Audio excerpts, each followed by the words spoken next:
저는 애굽에서 이스라엘 백성들을 구원해내신 이후에 이스라엘 백성들에게 광야로 이끄시고 오늘 제사장 나라 언약을 하시고 있습니다. 하나님께서는 이 구원받은 이스라엘 백성들에게 두 가지를 크게 건네셨다 하겠습니다. 하나는 율법이요, 하나는 은혜인데 율법과 은혜, 율법과 성막이라고 하겠습니다. 율법은 우리를 죽이려 하는 것이지만 성막은, 은혜는, 바로 성막에 나타난 예수 그리스도는 우리를 살려내는 것입니다. 오늘 그러므로 출애굽기에 많은 분량을 차지하고 있는 우리가 성막에 대해서 계속해서 살펴보고 있는 바, 오늘 세 번째 시간으로 성막의 물두멍과 덮개에 대해서 살펴보도록 하겠습니다. 먼저 오늘 물두멍 출애굽기 30장 17절로 18절의 말씀입니다. 여호와께서 모세에게 말씀하여 이르시되 물두멍을 노수로 만들고 그 받침도 노수로 만들어 씻게 하되 그것을 회막과 제단 사이에 두고 그 속에 물을 담으라 했습니다. 그리고 보시면 물두멍은 이렇게 생겼습니다. 큰 대야 또는 통이라고 할 수 있겠고, 이것은 노수로 만들어졌습니다. 그리고 이 노 안에 큰 대야 같은 통 안에 물이 가득 담겨 있습니다. 그래서 이 물두멍에 하는 역할은 제사장들이 하나님을 섬기면서 자신의 수족을 씻는 그런 역할을 하는 물두멍, 바로 하나님 앞에 제사를 드리기 위하여서 제사장들이 반드시 몸을 정결하게 해야 하는 필수 불가결한 도구였다고 하겠습니다. 성결하지 않으면 죽음을 당할 수밖에 없기 때문에 이 물두멍은 굉장히 중요한 도구였다고 봅니다. 자, 오늘 이 물두멍이 의미한 바를 생각해 봅시다. 첫째, 이 물두멍의 물은 하나님의 말씀을 상징한다고 봅니다. 출애굽기 40장 30절, 그는 또 물두멍을 회막과 제단 사이에 두고 거기 씻을 물을 담으니라. 제사장은 거룩한 장소, 곧 성소를 향하여서 들어가야 됩니다. 번제단에서 뜰에서 제사를 드릴 수 있는 사람은 모든 백성입니다. 그러나 성소, 거룩한 곳이죠. 지성소, 바로 대제사장만이 들어갈 수 있는 즉히 거룩한 곳입니다. 거룩한 곳을 향하여서 들어가려면 거룩해야 됩니다. 거룩한 곳에 거룩하지 않으면 나락과 아비후처럼 다른 불을 들이다가 죽임을 당할 수 있다는 겁니다. 하나님을 섬기는 것이 하나님을 살아니까 무조건 다 용서해 준다, 그렇지 않아요. 하나님 앞에 하나님은 공의로우신 분이기 때문에 하나님을 잘못 섬겼을 때는 하나님의 엄미하신 심판이 기다리고 있었던 것입니다.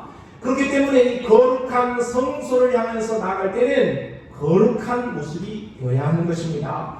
제사장들은 바로 이스라엘이 거주하는 사막에서 지내고 있었기 때문에 이 사막에 부는 모래바람이나 사막의 흙먼지로 몸이 지저분해질 수 있어요. 그리고 번제단에서는 늘 피로 제사를 드렸기 때문에 그들의 옷과 그들의 손과 그들의 온 몸은 피로 얼룩져 있었다 하는 것입니다.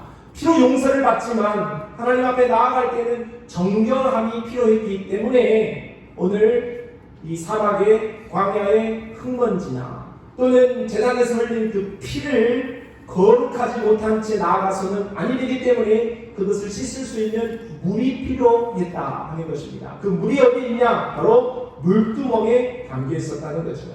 그러므로 물두멍은 제사장이 자신의 몸을 씻어 정결하게 하고 죽음을 면하게 하기 위하여서 늘 공급되어야 합니다. 한번 씻으면 물이 지저분해지죠. 손을 씻고 발을 씻고 몸을 씻으면 물이 더러워집니다. 그 더러워진 물을 그대로 둘 수 없는 거예요. 그래서 그 물을 쓰고 그 물로 씻으면 그 물을 계속해서 공급해주고 바꾸어 주어야 한다는 것입니다. 이는 물이 너무나도 귀한 광야에서 낭비스러운 일처럼 보여집니다. 그러나 하나님께서는 이 하나님 앞에 제사를 드리는 제사장들의 성결을 위하여서 물두멍에 물을 늘 깨끗하게 유지하도록 하셨습니다. 끊임없이 공급되었을 물두멍의 맑고 깨끗한 물은 무제한으로 솟아나오는 그리스도를 믿는 자들에게 하나님께서 부어주시겠다고 약속하신 이 배에서 생수의 강이 흘러나겠다고 하신 하나님의 은혜요 곧 하나님의 말씀을 상징한다고 하겠습니다. 이사야서 18장 11절 여호와가 너를 항상 인도하여 메마른 것에서 내 영혼을 만족하게 하며 내 뼈를 견고하게 하리니 너는 물된 동상 같겠고 물이 끊어지지 아니하는 샘 같을 것이다. 하박국 2장 14절 이는 물이 바다를 덮은 같이 여호와의 영광을 인정하는 것이 세상에 가득함이라 하며 오늘 온 땅에 물이 가득한 것을 하나님이 요구하시고 있습니다. 요한복음 4장 14절을 같이 읽어봅시다. 시작.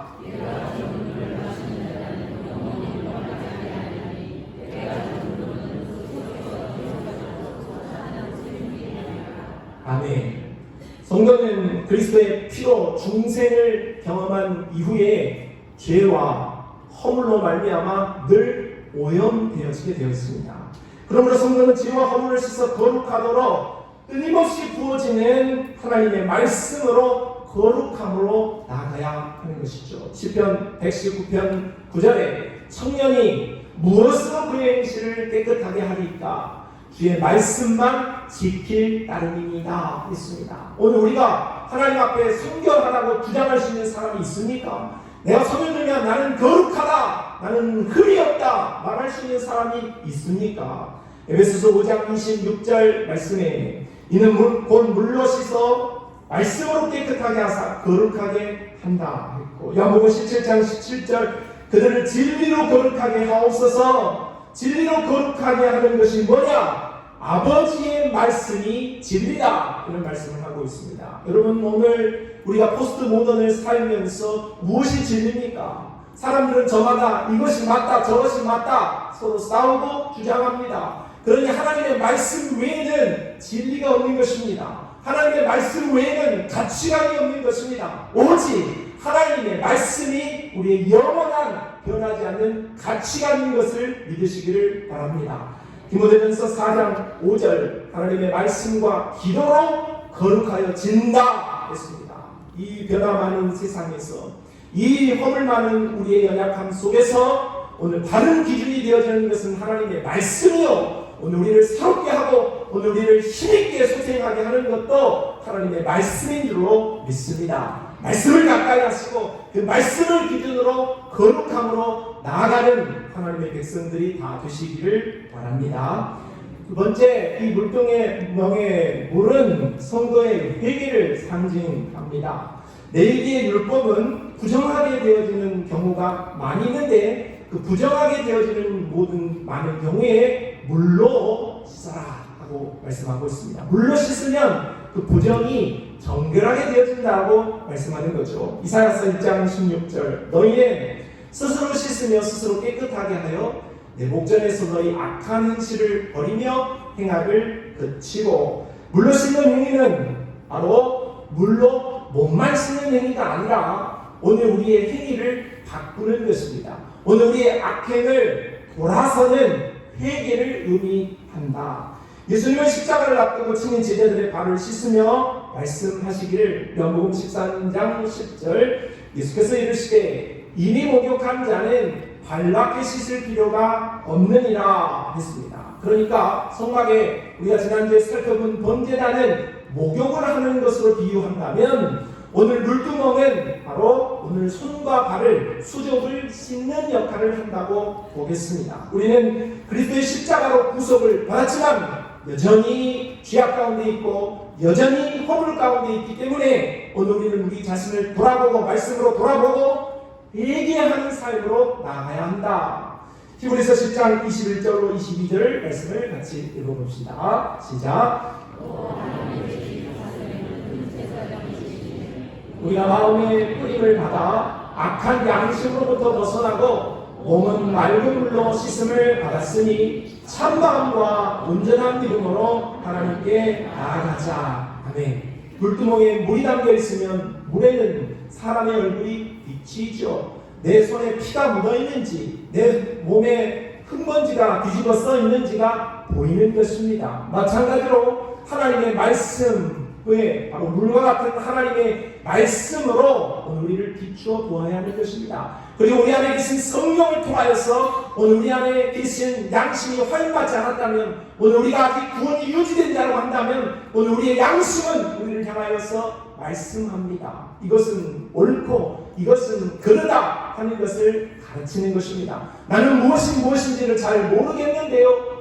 구원받지 않는 사람들 이야기고, 구원받은 사람이라고 한다면 내 양심이 나를 향하여 가르치고 교사가 되어주는 것입니다. 이것은 옳고 이것은 그러다 하는 것을 우리가 대부분 알 수 있는 것이죠. 그러므로 오늘 우리는 말씀의 기준으로, 양심의 기준으로, 우리와 함께 하시는 성령의 기준으로 오늘 우리 자신을 늘 비추어 보고 우리가 하나님 앞에 바른 길을 가야겠고, 잘못된 길로 가고 있다면 그것에서 돌아서는, 회개하는 믿음의 백성으로 성결하게 살아가서 주님과 더욱 연합되어진 하나님의 백성들이 되어야 할 줄로 믿습니다.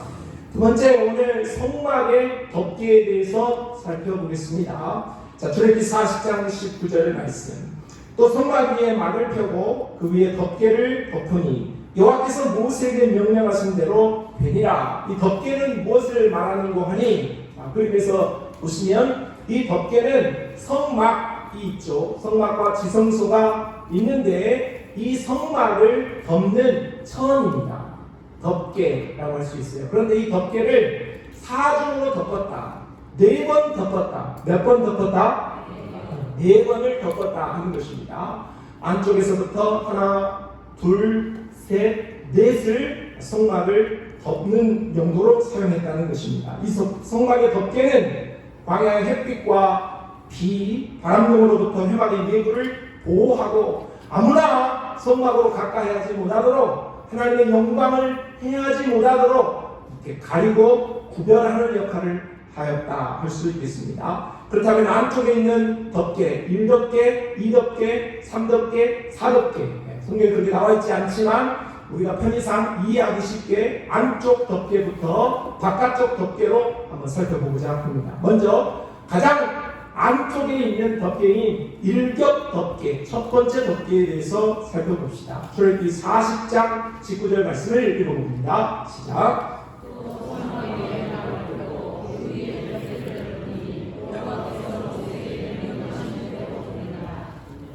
자, 성소에 지성소이 들어갑니다. 지성소는 대제사장만 들어가지요.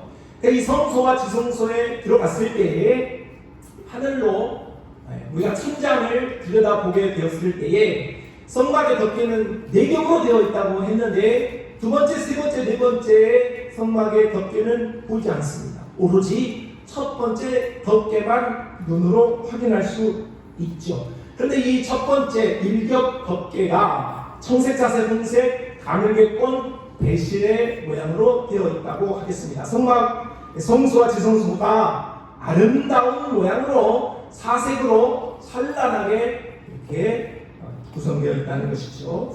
제사장은 성소의 하늘을 올려다보면서 오늘 이 아름답고 화려한 모습을 보며 하늘의 영화로움과 하나님의 아름다움을 생각하고 묵상할 수 있게 되는 것이죠. 시편 104편 1절로 2절 말씀에 내 영혼아 여호와를 송축하라. 여호와 나의 하나님이여 주는 심히 위대하시며 존귀와 권위로 옷 입으셨나이다. 주께서 옷을 입은 같이 빛을 입으시며 하늘을 휘장같이 치시며 했습니다. 우리가 살펴본 성막에는 문이 모두 몇 개가 있다고 했습니까? 문으로 들어가는 문, 가장 동쪽에 있는 문이 있고, 뜰로 들어가는 문이고, 그 다음에 성소로 들어가는 성소 문이 있고, 그 다음에 지성소로 들어가는 지성소 문이 있으니 모두 몇 개다? 네. 제가 손가락으로 가르쳐드렸지. 3개가 있다 했어요. 자, 그 3개가 있는 문, 휘장이라고 하는 그 문은 모두 어떤 모양이냐? 청색, 자색, 홍색, 가늘게꼰, 배실의 모양이었다. 4색이었다 하는 말씀을 이미 드렸죠.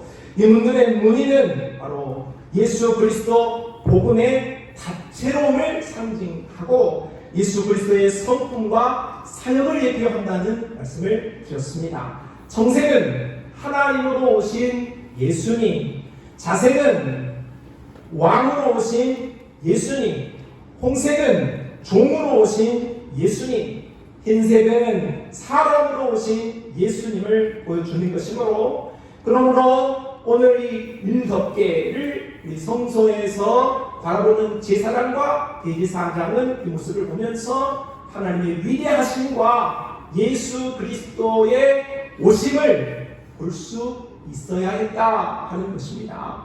오늘 구약을 사는 백성들은 어떻게 구원받을 수 있었을까? 구약의 백성들은 예수가 없었는데 오늘날은 예수 믿으면 구원받는다고 했는데 구약에 있는 백성들은 어떻게 구원받을 수 있었을까? 동일합니다.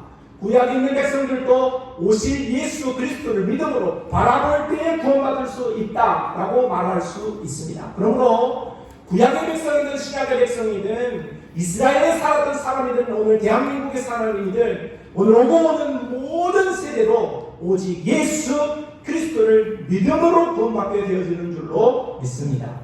두 번째 덮개입니다. 1덮개 위에 있는 두 번째 덮개이겠죠. 출애굽기 26장 7절 그 성막을 덮는 막 곧 휘장을 염소털로 만들 때 11폭을 만들지며 자 오늘 두 번째 덮개의 재료를 휘장을 염소털로 만들어라 이렇게 말씀하고 있습니다. 염소는 하나님께 제사를 드리는 제물로 사용하고 있습니다. 특히 이 염소는 대속죄일에 두 마리를 잡아서 하나는 번제로 드리고 하나는 아사셀로 광야로 보내게 되는 것이죠. 거기에 나와 있는 아사셀 바로 염소는 예수 그리스도를 예표한다 그렇게 볼 수 있는 것입니다. 염소는 우리를 위해 속죄 제물이 되신 예수 그리스도를 예표함이 분명하다 하겠습니다. 그러니 첫 번째 덮개는 무엇을 말씀한다? 예수 그리스도. 두 번째 덮개는 무엇을 의미한다? 예수 그리스도를 의미한다.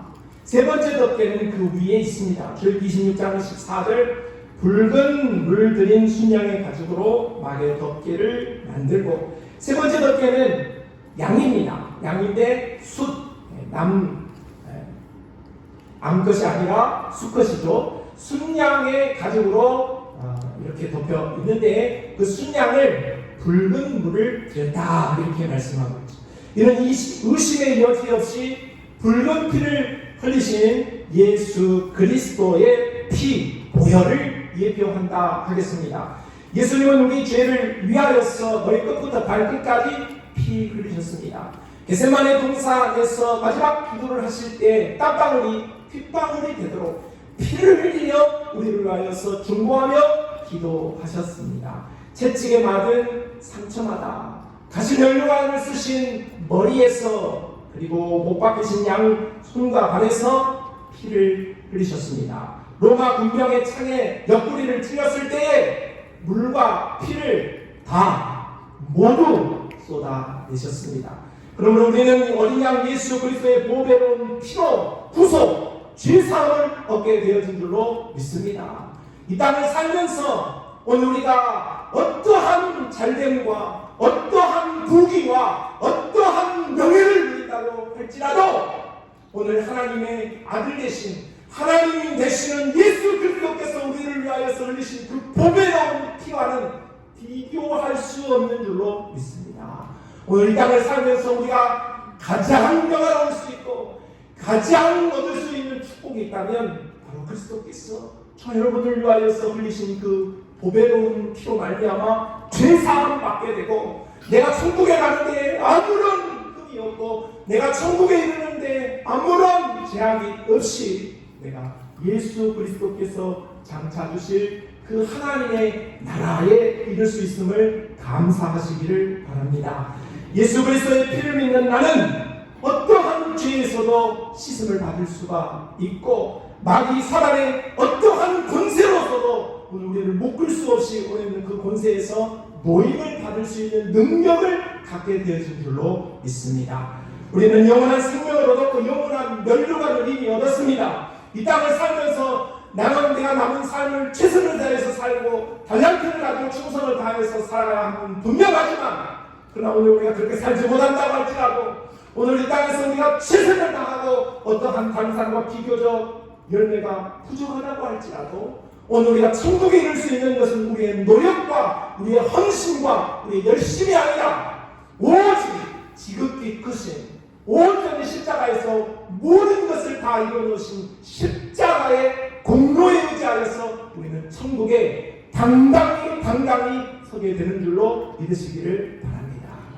첫 번째 덮개 예수 그리스도, 두 번째 덮개 예수 그리스도, 세 번째 덮개 예수 그리스도였습니다. 네 번째 덮개, 마지막 덮개지요. 해달의 가죽으로 그 윗덮개를 만들지니라. 네 번째 덮개에 해당하는 재료는 해달의 가죽이었습니다. 해달이라는 것은 홍해 연안에 서식하고 있는 돌고래나 물개의 일종인 듀공인 것으로 보여집니다. 물개, 좀 생소하죠? 해달의 가죽은 겉으로 보기에 평범하고 아무 보잘것이 없습니다. 이는 인성을 입고 이 땅에 오셔서 아무 흠도 없이 십자가를 지실 예수 그리스도를 보여줍니다. 이사야 53장 2절을 읽어봅시다. 시작.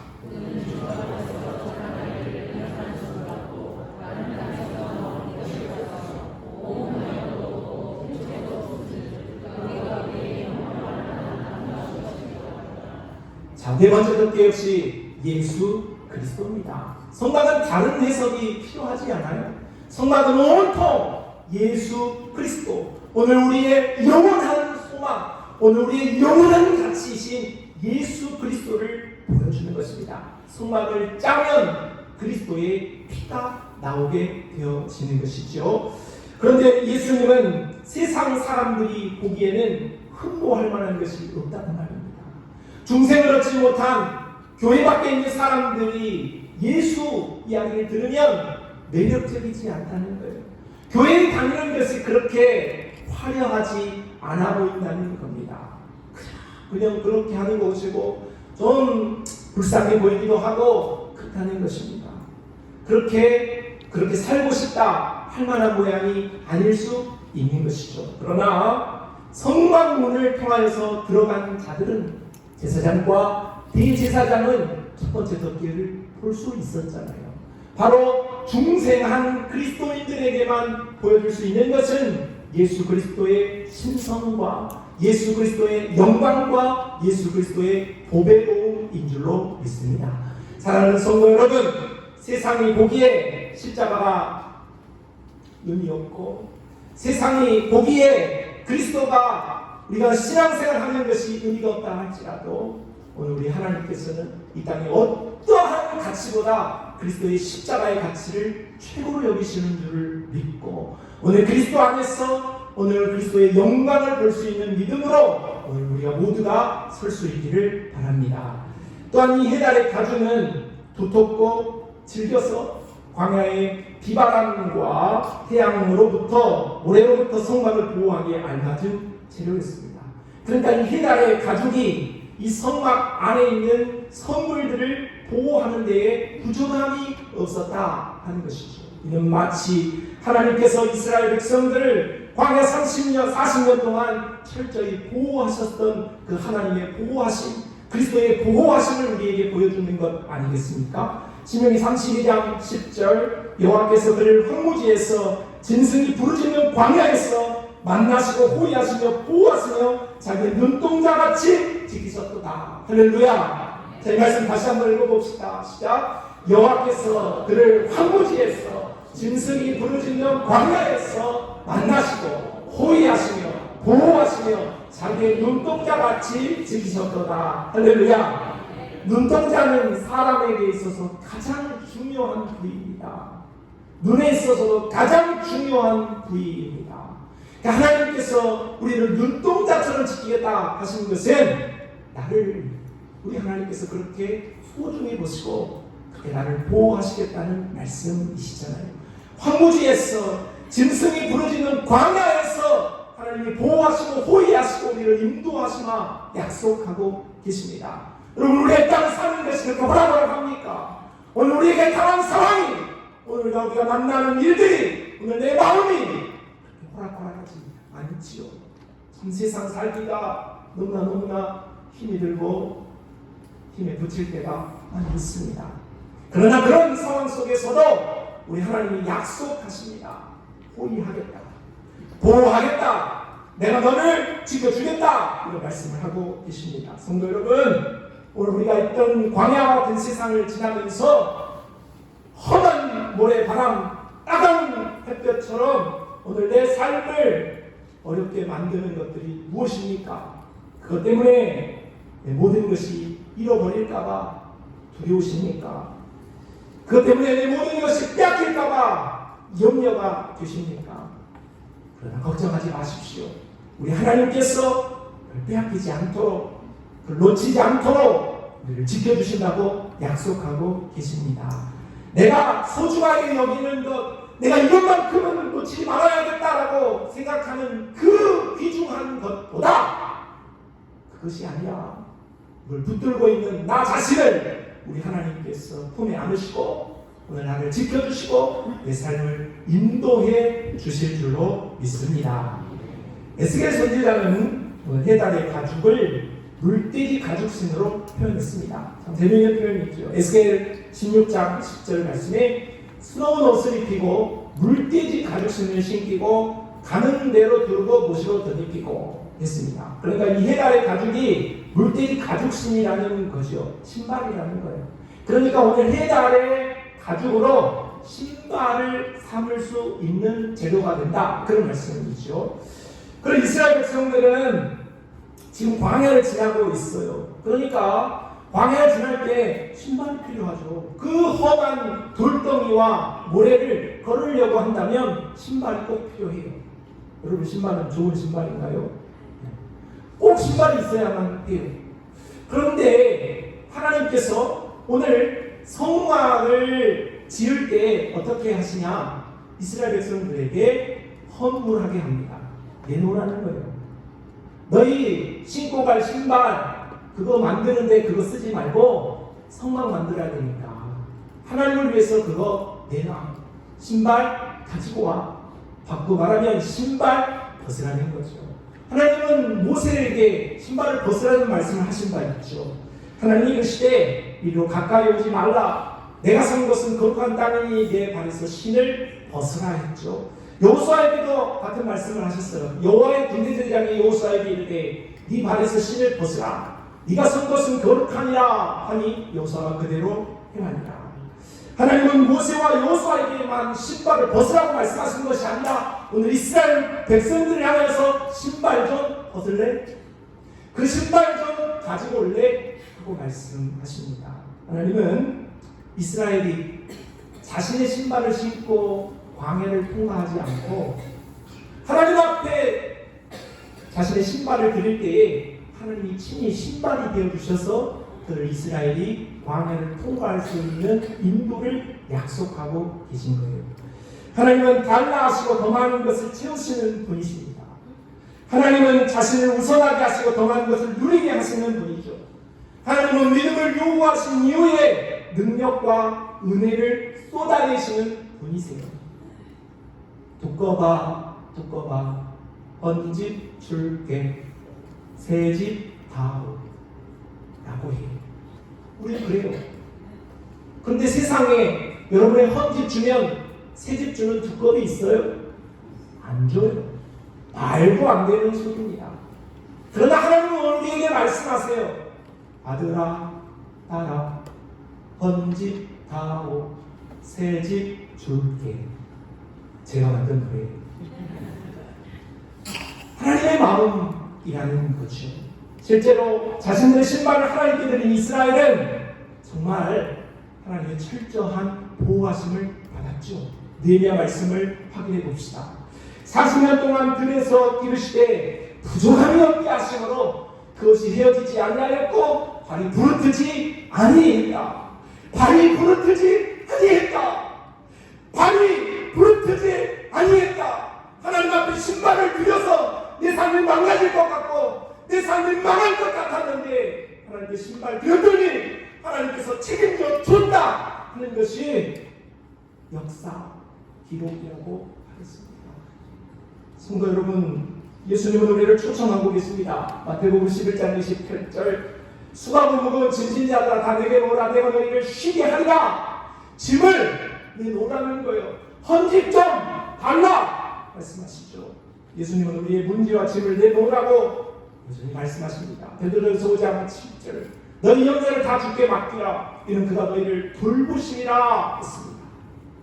성도 여러분, 우리가 가지고 있는 신발이 얼마나 좋습니까?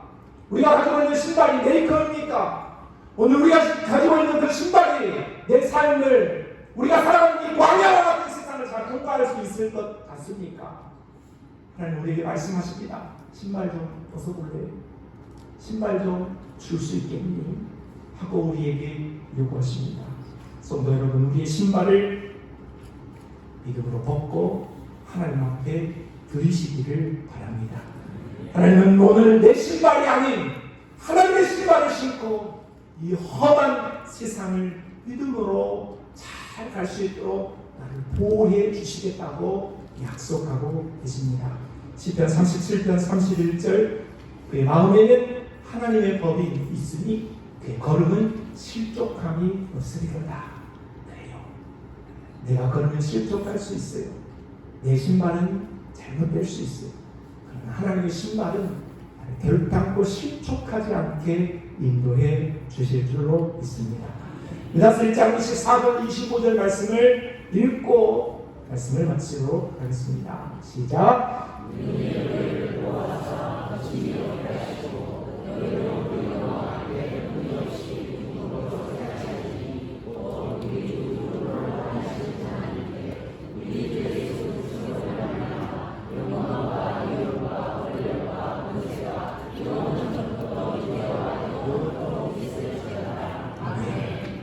성막의 덮개, 제1덮개, 제2덮개, 제3덮개, 제4덮개 모두 예수 그리스도를 예표합니다.